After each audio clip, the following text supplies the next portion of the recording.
నేనైతే ఒక వస్తువు కొనాలని బయటికెళ్తే మినిమమ్ గంట పడుతది.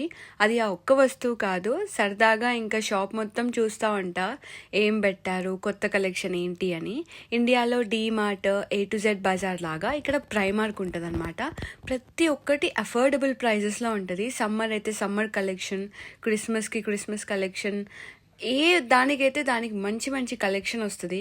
నేనెప్పుడూ అంతగా కొనను. కానీ ఏదైనా క్యూట్‌గా అనిపిస్తే తక్కువ రేట్‌లో ఉంటే మంచిగా కొనుక్కుంటా. ఇక్కడ యూకేలో ఇంకా ఏం పెట్టుకుంటామండి, మన రూమ్‌ని అంత డెకరేట్ చేసుకోలేం కదా! సో, అలా. అండ్ సమ్మర్ కదా, మంచి మంచి టంబ్లర్స్ వచ్చాయి. కాకపోతే అన్నీ ప్లాస్టిక్ ఉన్నాయి. నేను ప్లాస్టిక్ అస్సలు ఎంకరేజ్ చేయను. ఇవన్నీతో పాటు మేకప్ సామాన్ కూడా ఉంటది. కానీ అవన్నీ అస్సలు మంచి క్వాలిటీ ఉండదు.